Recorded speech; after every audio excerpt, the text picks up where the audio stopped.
뭐 제 주장을 하려고 일부 아파트만 가져온 게 아니에요. 모든 아파트들이 이런 패턴을 보였다고요. 그래서 지금은 이렇게 오르죠. 그죠? 저는 한 2, 3년 동안 하락할 가능성도 크지 않을까. 그런데 이 하락을 전망하면서 가장 강력한 신호가 하나 나올 겁니다. 올해 연말부터.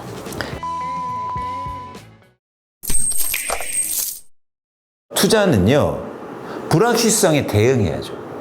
내가 모르는 일이 벌어질 가능성이 지금 엄청 큰 시장이다. 대한민국 부동산 시장. 위험하다. 쉽게 말해서. 길게 시장을 보시고 과거의 일도 한번 반추해 보시고 그리고 나한테 진짜 뭐가 중요한 건지 우리한테 진짜 새 집이 중요한 건지 빚내서 그냥 새 아파트 사서 아침에 조식 먹으면 행복할 건지 아니면 조금 기다려서 그리고 나의 형편에 맞게 그리고 나의 적정 수준에 맞게 대출을 일으켜서 가격이 하락했을 때 집을 사는 게 내 집 마련을 하는 게 맞는 거지. 여러분 진지한 고민이 필요합니다. 여러분 불안해하실 필요가 없어요. 여러분들의 계획이 제대로 세워져 있고 여러분들의 확신과 그리고 여러분들의 방향성이 있다면 기회는 언제든지 있을 수 있습니다. 그런 차원에서 여러분한테 꼭 특히 셀코TV 구독자분들한테 제가 말씀드리고 싶었어요. 오늘 특별히 혼자 나와서 제가 막 소리 높여 얘기하는 이유이기도 합니다. 그리고 또 하나 이제 말씀드리고 싶은 건 뭐냐면 이제 경기가 그렇게 좋지 못하다는 거예요. 그러니까 뭐냐면 예를 들어서 여러분들 지금 막 무리하게 집을 사고 막 이러고 있는데 사실은 어떤 자산 시장하고 경제 상황과 무관할 수는 없습니다. 근데 이거 한번 보세요, 여러분. 요즘은요, 가계대출 연체율이 막 올라가고 있어요. 빚을 냈는데 못 갚는 사람이 증가하고 있어요. 그렇죠? 사실은 제가 한 가지 더 보고 싶은 건 이거예요. 가계에요, 저축이 엄청 줄고 있어요. 그러니까 소비도 줄고 내수 경기도 안 좋고 요즘은 길거리에 요즘은 제가 막 공포를 조장하는 게 아닙니다. 여러분 실제로 한번 돌아다녀 보세요. 비어있는 가게들. 여러분들 그게 다 경기를 얘기하는 거거든요. 사람들이 요즘 저축을 못 해요. 이자 나가고 물가는 오르고 그죠? 수입은 안 늘고 이런 상황 속에서 그러다 보니까 저축은 안 늘고 오히려 뭐냐면 이거 신용카드 연체 금액이거든요. 신용카드 연체 금액이 지금 역대 최고 규모로 상승하고 있습니다. 근데 공교롭게도요, 2009년 이후에도요, 이 신용카드 연체율이 이렇게 증가해요. 연체 금액이. 신기하죠? 제가 이때 2009년 이후로 집값 빠졌다고 얘기 드렸잖아요. 경기도 안 좋았다는 거예요. 근데 그 신호를 지금 보여주고 있다는 거죠. 여러분, 요즘 카드비 못 가는 사람이 또 증가하고 있습니다. 그동안 이게 증가하지 않았어요. 그죠? 굉장히 안정적이고. 갑자기 막 확 증가하기 시작합니다. 여러분 혼자, 여러분 가게는 괜찮을 수 있어요. 근데 여러분 가게가 아파트 100채를 살 수 없다고요. 여러분은요, 그냥 한 명의 소비자일 뿐이에요. 여러분들이 시장을 움직이지 못해요. 시장은 많은 사람들이 움직이는 건데, 그 어쩌면 많은 사람들이 지금 굉장히 어려움을 겪고 있다. 지금의 경기나 경제 상황에 대해서도 좀 진지한 어떤 고민이 좀 필요한 시점이 아닌가, 저는 그런 생각을 하고 있습니다. 그래서 이제 여기서부터는 저의 또 전망입니다. 그래서 전망을 말씀드리자면 결국엔 이거예요. 아까 저희가 2009년도를 똑같이 말씀드린 이유가 저는 그때처럼 대표적으로 서울의 아파트 가격이 갈 가능성이 높다는 거죠. 그래서 제가 뭐 제 주장을 하려고 일부 아파트만 가져온 게 아니에요. 모든 아파트들이 이런 패턴을 보였다고요. 그래서 지금은 이렇게 오르죠. 그죠?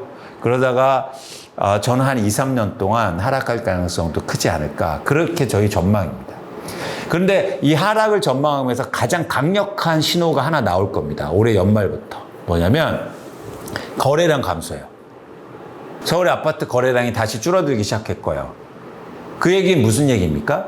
수요가 줄고 있다는 얘기죠. 계속 사줘야 되는데 그러면 수요가 감소하는 게 먼저 시장에 나타나겠죠. 그렇죠? 그래서 여러분들이 첫 번째 보시는 과정이 뭐냐면 거래량이 감소하는 걸 보실 수 있습니다. 그래서 거래량이 감소하는 걸 여러분들이 이렇게 수치로 나타나면 이광수 말이 맞는 거 아니야? 이런 생각을 조금 하실 필요가 있어요. 그럼 그 다음번에 무슨 일이 벌어지냐면 거래량이 감소하면 수요가 감소했죠? 그 다음엔 다시 매물이 증가할 가능성이 있어요. 왜냐하면 집을 팔려고 시장에 매물을 증가시켰는데 사는 사람이 없으면 어떻게 될까요? 그럼 매물이 쌓이게 되겠죠. 그때가 이제 다시 가격 하락에 초입으로 접어드는 거예요. 그래서 서울 아파트의 매물량을 보여드릴게요. 이게 최근에 2024년 올해 6월까지 증가했지 않습니까? 그러다 집값이 오르면서 매물량이 떨어지죠. 근데 여기 아주 흥미로운 현상이 있어요. 매물의 양이 서울의 아파트가 2만 5천 건이었는데 지금 8만 건이거든요. 그러면 얼마가 줄은 겁니까? 5천 건 정도, 4천 건 정도가 준 거죠. 그러면 이러면 사람들이 이렇게 해석을 해요. 봐봐, 그러면 집값 오르니까 매물도 준 거지. 그러니까 집을 갖고 있는 사람들이 안 팔려고 하는 거야. 집값 오를 것 같으니까. 이렇게 해석합니다. 아닙니다. 왠지 아세요? 최근에요, 서울 아파트가 거래가요, 거의 요 기간 동안 15,000건이 됐다고요.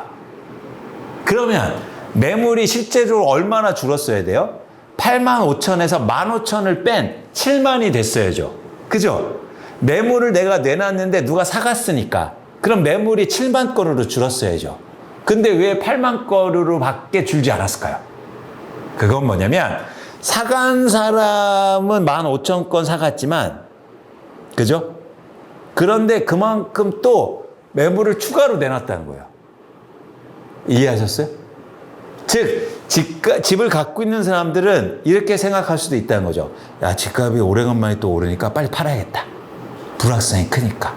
이런 사람들이 증가하고 있다는 겁니다. 역설적으로. 네.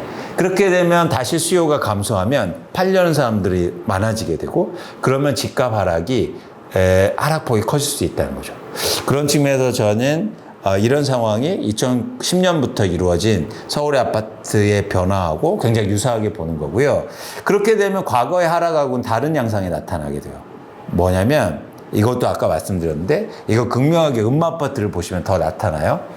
자, 2008년도에 집값 빠졌을 때는 어떻습니까? 몇 채밖에 안 빠지죠. 그죠? 그죠? 한두 채 빠지는 거예요. 이거 빠지는 거 살 수 있었습니까? 쉽지 않았어요. 그런데 어때요? 이후로 빠지는 건, 빠지는 매물이 많죠. 건수가 많죠. 즉, 이제 앞으로 여러분들이 경험하게 될, 제가 예측하게 된 가격 하락 기간에는요, 빠지는 아파트의 양이 많아질 거예요. 그래서 여러분들이 편하게 사실 수 있는, 예를 들어서 무주택자라고 하면 그런 시장이 올 수도 있다. 저는 그런 전망을 하고 있습니다.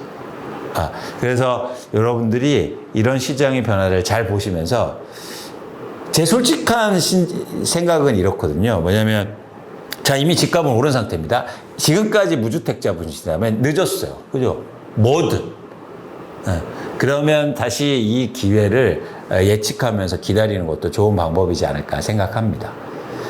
그러면 다른 분들이 셀코 구독자분들 중에서, 야, 무주택자만 있냐? 나 다주택자도 있고 1주택자도 있는데 왜 말을 안 해? 그분들 해드려야죠. 다주택자분들 집 파셔야죠. 빨리. 네. 그래서 여러분들이 노후 준비하시고 그럴 때다. 1주택자는 그럼 어떻게 하냐? 1주택자는 지금은 예를 들어서 좋은 집으로 이사하기는, 그러니까 여러분들이 원하시는 집으로 갈아타기는 좀 늦었다고 보니까, 이렇게 다시 빠졌을 때 좋은 집으로 살고 싶은 쪽으로 갈아타기 하시라. 지금 하시지 마시고, 이런 말씀을 드립니다. 그럼 투자하려는 사람들 어떻게 하냐? 그분들은 이제 알아서 잘 하시겠지만 당연히 빠졌을 때 하는 거죠. 네. 여러분들이 그래서 각자의 상황에서 이런 시장의 변화, 제 예측을 적용하시기 바랍니다. 예측은 힘듭니다. 전망이 어렵다고도 얘기하죠. 그래서 사람들은 사실은요, 예측하기를 두려워해요. 왜냐면 예측해서 틀리면 엄청 욕먹거든요. 요즘 저한테 욕 엄청 하잖아요. 너 또 틀렸다. 너 맨날 빠진다는데 왜 또 오르냐. 근데 여러분, 나중에 또 빠지면 더 칭찬해 주실 거예요?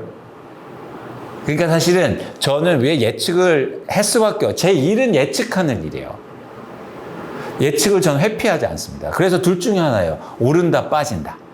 그런데 저는 과거의 시장의 변화, 그리고 지금 시장의 변동 원인을 볼 때 추가적으로 하락할 가능성이 높게 가능성을 보는 거고, 그리고 그때 빠질 때는 다른 양상의 하락을 여러분들이 보실 거다라는 생각을 가지고 있습니다.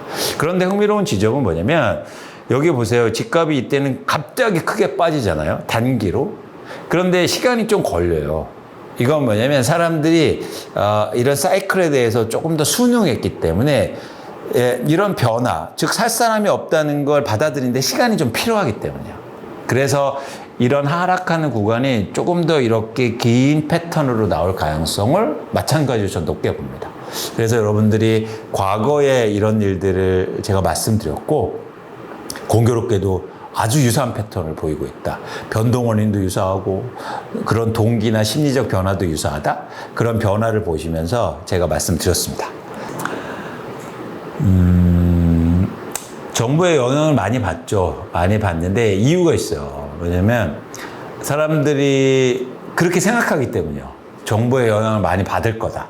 근데 실제로 많이 받지는 않거든요. 그래서 되게 단기적이에요. 그래서 구조적으로 변화를 일으키는 것보다 사람들이 정부의 정책의 영향이 크게 받는다고 하니까 단기적으로 움직이죠. 그래서 그런 심리적으로 움직일 때 영향이 큰 거예요. 그래서 예를 들어서 아까처럼 집값이 계속 빠질 때 규제가 계속 나올 거예요. 그 완화가. 그런데도 빠지잖아요. 그건 뭐냐면 영향이 없다는 거죠. 반면에 집값이 오를 때도 막 규제가 나왔는데 집값을 하락 못 시켰지 않습니까? 그러니까 영향을 받는다기보다 영향을 받는다고 많은 사람들이 생각하니까 단기적으로 영향을 미치지만 그게 구조적인 변화를 못 일으킨다. 이렇게 해석하는 게 맞습니다. 그러니까 그것도 단기적으로 심리에 영향을 미치겠죠. 왜냐하면 금리가 인하를 기대했는데 인하 안 하니까 내가 생각하는 거하고 다르게 움직이는 거 아니야? 이렇게 생각할 수도 있다. 그러니까 심리가 갑자기 확 바뀔 수 있겠다. 그런 어떤 정책 때문에 그런 과정을 보고 있습니다. 그러면 다음에 또 시장의 변화가 있을 때 제가 또 데이터를 갖고 여러분들 찾아뵙겠습니다. 고맙습니다.